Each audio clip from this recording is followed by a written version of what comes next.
আর এদিকে পার্বতী কি করেছে মা? বৃন্দাবনে কীর্তনের গোপীকে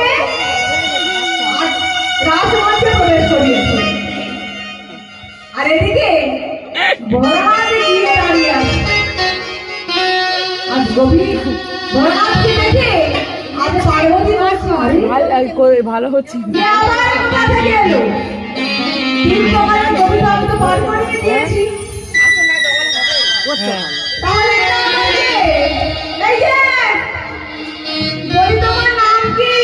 আগে তো কখনো বৃন্দাবন দেখিনি। আরে গোপী বলছে যে আমি হলাম শ্বেত গোপী।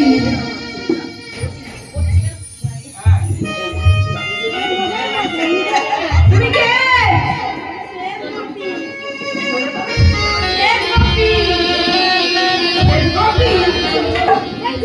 গোপী বলে কে বৃন্দাবন থাকতো?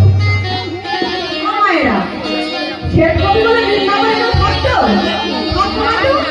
আমি যতদূর জানি থাকতো না। তাহলে মা পার্বতী চিন্তা করছে তাহলে ঘরে পরীক্ষা করে নেওয়া যাক। এই যে তোমার স্বামীর নাম কি? গোপী। স্বামীর নাম কি বলবে? ওই গোপী জানো না? গোপী গোপী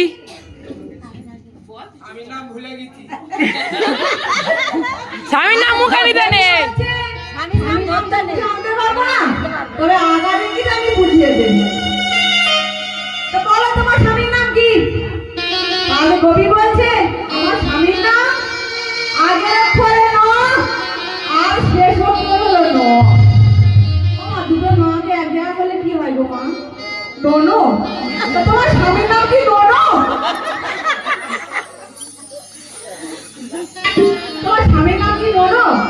নোনো স্বামীর নাম হয় না? হ্যাঁ ওই নোনো, কাল থেকে সবাই নোনো নোনো বলেছে আজ গোপী, আজকে পার্বতী কি বলেছে?